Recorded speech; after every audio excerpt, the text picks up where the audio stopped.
Radio Tehran, শুরু হচ্ছে বিশ্ব সংবাদ।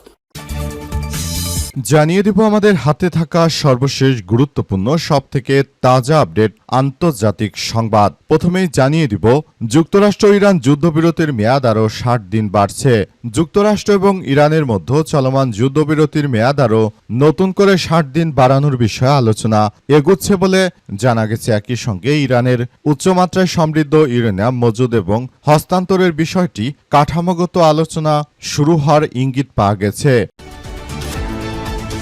এরপর জানাবো শান্তি চুক্তির পর হরমুজ প্রণালী খুলে দেওয়ার ঘোষণা ডোনাল্ড ট্রাম্পের। শান্তি চুক্তির আওতায় হরমুজ প্রণালী পুনরায় খুলে দেওয়া হবে বলে জানিয়েছে মার্কিন যুক্তরাষ্ট্রের প্রেসিডেন্ট ডোনাল্ড ট্রাম্প। একই সঙ্গে চুক্তির চূড়ান্ত কিছু বিষয় বিস্তারিত আলোচনা হয়েছে এবং খুব শীঘ্রই তা ঘোষণা করা হবে বলে জানিয়েছেন মার্কিন যুক্তরাষ্ট্রের প্রেসিডেন্ট ডোনাল্ড ট্রাম্প। এদিকে হোয়াইট হাউসের কাছে গোলাগুলি, বন্দুকধারী নিহত। মার্কিন প্রেসিডেন্টের সরকারি বাসভবন হোয়াইট হাউসের কাছে এক গুপ্ত হত্যাকারী তিনি যুক্তরাষ্ট্রের প্রেসিডেন্ট ডোনাল্ড ট্রাম্পকে হত্যার উদ্দেশ্যে হোয়াইট হাউসের মধ্যে ঢুকে পড়ার চেষ্টা করেন। এ সময় সিআইএর এজেন্টরা ওই ব্যক্তিকে উদ্দেশ্য করে গুলি ছুড়লে সেখানে গোলাগুলি শুরু হয়। পরে গুলিতে বন্দুকধারী নিহত হয়েছে। জানা গেছে ইরান ওই ব্যক্তিকে হায়ার করে তারপর ট্রাম্পকে হত্যার উদ্দেশ্যে পাঠিয়েছিল। এবারে জানাবো যুক্তরাষ্ট্রে গণহারে ছাঁটাই করা হচ্ছে ভারতীয়দের, কিন্তু কেন? যুক্তরাষ্ট্রের প্রযুক্তি খাতে ব্যয় কমানোর লক্ষ্যে বিভিন্ন প্রতিষ্ঠানে বড় পরিসরে কর্মী ছাঁটাইয়ের পথে হাঁটছে তারা। এই পরিস্থিতিতে সবথেকে বেশি চাপে পড়েছে H-1B ভিসায় কর্মরত ভারতীয় পেশাজীবীরা। চাকরি হারানোর কারণে অনেকেই এখন ভবিষ্যৎ নিয়ে অনিশ্চয়তার মধ্যে রয়েছে। এবং সর্বশেষ জানাবো আমকুরাতে গিয়ে ধর্ষণ চেষ্টা শিকার ৯ বছরের শিশু। ফরিদপুরের সালতায় একটি গ্রামে ৯ বছরের এক শিশুকন্যাকে অস্ত্রের মুখে জিম্মি করে বাগানে নিয়ে ধর্ষণের চেষ্টার অভিযোগ উঠেছে। ওই শিশুটি স্থানীয় এক মহিলা মাদ্রাসা ছাত্রী। আজ দুপুর ২টার দিকে উপজেলার বাংরাইল গ্রামে এই ঘটনা ঘটে। ধর্ষণ চেষ্টা অভিযুক্ত হলেন উপজেলা সোনাপুর ইউনিয়ন বাংরাইল গ্রামের বাসিন্দা মোহাম্মদ খায়ের দাই ৩৫। তিনি ওই গ্রামের বাসিন্দা মমিন দায়ের ছেলে। খায়ের বাড়ির পাশে একটি মুদি দোকান পরিচালনা করেন। তিনি বিবাহিত, তার ১০ বছর ও ১৩ বছর বয়সী দুটি ছেলে সন্তান রয়েছে। ভুক্তভোগী শিশুটির মা জানান, আজ শিশুটি বাড়ির পাশে আম কুড়াতে গিয়েছিল। এ সময় রামদা দিয়ে তার মুখ চেপে ধরে ভয়ভীতি দেখিয়ে তাকে ধর্ষণের চেষ্টা করে খায়ের।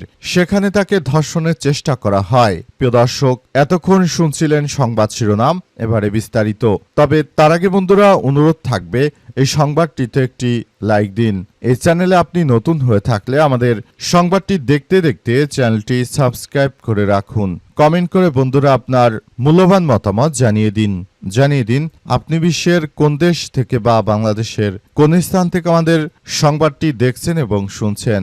আর বন্ধুরা, সংবাদটি আপনার সোশ্যাল মিডিয়া ফেসবুকে শেয়ার করে বন্ধুদেরও দেখার সুযোগ করে দিন।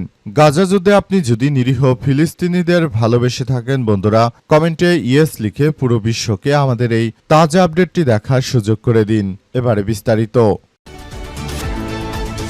হোয়াইট হাউসের কাছে গোলাগুলি, বন্দুকধারী নিহত। মার্কিন প্রেসিডেন্টের সরকারি বাসভবন হোয়াইট হাউসের কাছে গোলাগুলির ঘটনা ঘটেছে। স্থানীয় সময় সন্ধ্যায় এক ব্যক্তি গুলি ছুড়লে সিক্রেট সার্ভিসের সদস্যদের সঙ্গে তার গোলাগুলি শুরু হয়। পরে গুলিতে বন্দুকধারী নিহত হয়েছে। কাতার ভিত্তিক সংবাদ মাধ্যম আল জাজিরার প্রতিবেদনে বলা হয়েছে যে সন্ধ্যা ৬টার পর সন্দেহভাজন ব্যক্তি ওয়াশিংটন ডিসির ১৭তম স্ট্রিট এবং পেনসিলভানিয়া অ্যাভিনিউয়ের সংযোগস্থলে একটি সিক্রেট সার্ভিস বা চেকপয়েন্টের কাছে এসে ব্যাগ থেকে একটি অস্ত্র বের করে কর্মকর্তাদের গুলি চালাতে শুরু করে। প্রেসিডেন্টের নিরাপত্তার দায়িত্বে থাকা ফেডারেল সংস্থা সিক্রেট সার্ভিস এক বিবৃতিতে এই ঘটনার সত্যতা নিশ্চিত করেছে। সংস্থাটি জানায় যে প্রাথমিক তদন্ত থেকে দেখা গেছে সন্দেহভাজন ব্যক্তি একটি ব্যাগে অস্ত্র লুকিয়ে রেখেছিল এবং চেকপয়েন্টে পৌঁছালে তা বের করে গুলি করতে থাকে। এ সময় এজেন্টরা পাল্টা গুলি চালালে ওই ব্যক্তি গুলিবিদ্ধ হয়েছে। সিআইএর এজেন্টরা তারা পাল্টা গুলি চালিয়ে মূলত নতুন করে আবার এই সমস্যাগুলোকে সমাধান করেছে।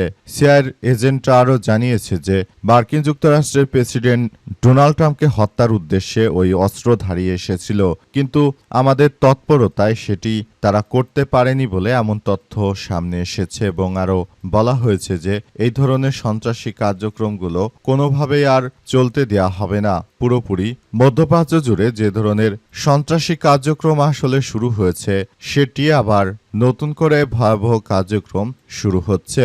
দখলদারেরা যে ধরনের সন্ত্রাসী কার্যক্রম আসলে শুরু করেছে সেটি কোনোভাবেই গ্রহণযোগ্য নয়, এমন তথ্যই সামনে নিয়ে আসা হয়েছে। দখলদারেরা আসলে শুরু থেকে যে সন্ত্রাসী কার্যক্রমগুলো চালাচ্ছিল সেগুলোর ভিতর দিয়ে এগিয়ে যাচ্ছে।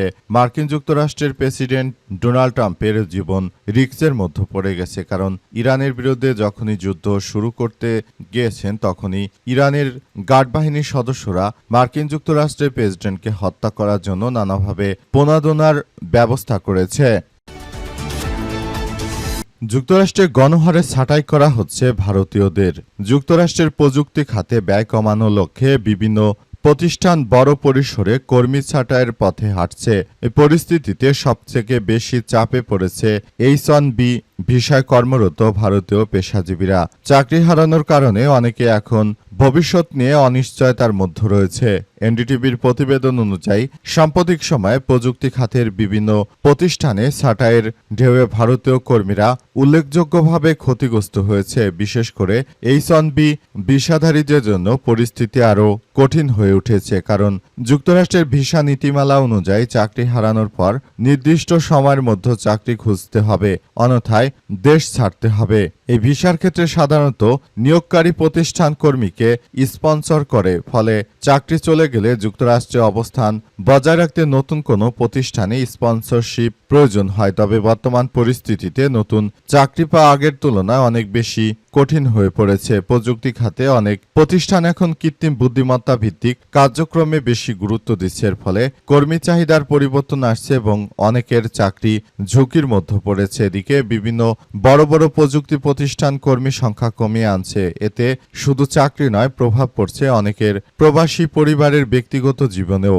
অবস্থায় ভারতের হিন্দুত্ববাদীরা সব থেকে ভয়াবহ বিপাকে পড়েছে। হিন্দুত্ববাদীরা তারা মনে করেছিল তাদের বাবা মার্কিন যুক্তরাষ্ট্র তাদেরকে খুবই সহায়তা করবে, সাপোর্ট দেবে, কিন্তু এখন পরিস্থিতি সম্পূর্ণ উল্টে গেছে। মার্কিন যুক্তরাষ্ট্রের প্রেসিডেন্ট ডোনাল্ড ট্রাম্পকে একদম ধসিয়ে দিয়েছে ইরানের ইসলামী বিপ্লবী গার্ড বাহিনীর সদস্যরা। এটি অবশ্যই গুরুত্ব সহকারে দেখভাল করতে হবে। যুক্তরাষ্ট্র ইরান যুদ্ধবিরতির মেয়াদ আরও ৬০ দিন বাড়ছে। যুক্তরাষ্ট্র এবং ইরানের মধ্যে চলমান যুদ্ধবিরতির মেয়াদ আরও ৬০ দিন বাড়ানোর বিষয়ে আলোচনা এগোচ্ছে বলে জানা গেছে। একই সঙ্গে ইরানের উচ্চমাত্রায় সমৃদ্ধ ইউরেনিয়াম মজুদ এবং হস্তান্তরের বিষয়টি কাঠামোগত আলোচনা শুরু করার ইঙ্গিত পাওয়া গেছে। আলোচনার সঙ্গে সংশ্লিষ্ট সূত্রে বাড়াতে ফিনান্সিয়াল টাইমস জানিয়েছে যে দুই দেশের মধ্যে বিদ্যমান যুদ্ধবিরতি দীর্ঘায়িত করার পাশাপাশি তেহরানের পারমাণবিক কর্মসূচি নিয়ে ভবিষ্যৎ আলোচনার একটি রূপরেখা তৈরির চেষ্টা চলছে। প্রতিবেদন অনুযায়ী সম্ভাব্য সমঝোতার অংশ হিসেবে ধাপে ধাপে হরমুজ প্রণালী আবারও সচল করার পরিকল্পনা করা হয়েছে। একই সঙ্গে ইরানের সমৃদ্ধ ইউরেনিয়াম মজুদ কমানো বা অন্য কোনো স্থানে হস্তান্তরের বিষয়টিও আলোচনা করা হয়েছে। অন্যদিকে দ্য ইসরায়েল টাইমসের প্রতিবেদনে বলা হয়েছে যে ওয়াশিংটনে ইরানের বন্দরগুলোর উপর আরোপিত কিছু অবরোধ শিথিল এবং নির্দিষ্ট কিছু নিষেধাজ্ঞা প্রত্যাহারের বিষয়ে আলোচনা করা হচ্ছে। তবে এখনও কোনো চূড়ান্ত চুক্তি হয়নি। সংশ্লিষ্ট পক্ষগুলো বিভিন্ন নিরাপত্তা ইস্যু এবং শর্ত দিয়ে আলোচনা চালিয়ে যাচ্ছে। এর আগে ইরানের পররাষ্ট্র মন্ত্রণালয়ের মুখপাত্র ইসমাইল বাঘাই জানিয়েছিলেন যে যুদ্ধবিরতিকে কেন্দ্র করে একটি সমঝোতা স্মারক তৈরির বিষয়ে আলোচনা চলছে। সম্ভাব্য সংলাপের মূল বিষয়গুলোর মধ্যে রয়েছে পারমাণবিক কর্মসূচি, নিরস্ত্রীকরণ এবং হরমুজ প্রণালী পুনরায় চালু করা। তবে মূল বিষয়গুলো নিয়ে এখন পর্যন্ত দুই পক্ষের মধ্যে সমঝোতা হয়নি, তবে আলাপ আলোচনা চালিয়ে যাওয়া হচ্ছে। শান্তি চুক্তির পর হরমুজ প্রণালী খুলে দেওয়ার ঘোষণা ডোনাল্ড ট্রাম্পের।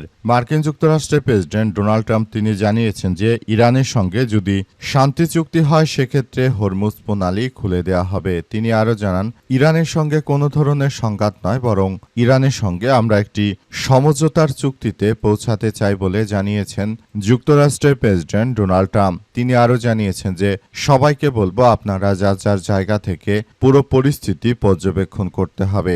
যে কোনো মূল্যে পরিস্থিতি সুন্দরভাবে পর্যবেক্ষণ করতে হবে বলে এমন তথ্য সামনে এসেছে। দখলদারদের বিরুদ্ধে ইতিহাসের সবথেকে বড় আক্রমণ চালাচ্ছে ইরানের ইসলামী বিপ্লবী গার্ড বাহিনীর সদস্যরা। এটি করার জন্য দখলদারেরা আসলে শুরু থেকে যে সন্ত্রাসী কার্যক্রমগুলো চালিয়ে যাচ্ছে সেগুলো প্রতিহত করতে হবে। দখলদারেরা তারা আসলে শুরু থেকে এমন কিছু কার্যক্রম চালিয়ে যাচ্ছিল যেগুলো দেখে সবাই হতচকিত হয়ে পড়েছে। সবাই যার যার জায়গা থেকে পুরো পরিস্থিতিগুলোকে সুন্দরভাবে গড়ে তুলছে, কিন্তু দখলদারেরা যে ধরনের সন্ত্রাসী কার্যক্রম চালিয়েছিল সেই সন্ত্রাসী কার্যক্রমকে একদম ধূলিসাৎ করে দিয়েছে ইরানের ইসলামী বিপ্লবী গার্ড বাহিনীর সদস্যরা। অবস্থায় আসলে সবকিছু সুন্দরভাবে গড়ে তোলার মধ্য দিয়ে এগিয়ে যেতে হবে বলে মনে করে ইরান। মার্কিন যুক্তরাষ্ট্র তারা পুরোপুরি ইরানের বিরুদ্ধে যুদ্ধ করতে এসে ফেসে গেছে। তারা এখন চাইলেও এই যুদ্ধ থেকে বের হতে পারছে না। এটি তাদের জন্য অত্যন্ত বড় ধরনের একটি সমস্যার সৃষ্টি হয়েছে। এই সমস্যাগুলো আসলে বড় ধরনের কার্যক্রমের মধ্যে ফেলে দিয়েছে মার্কিন যুক্তরাষ্ট্রকে।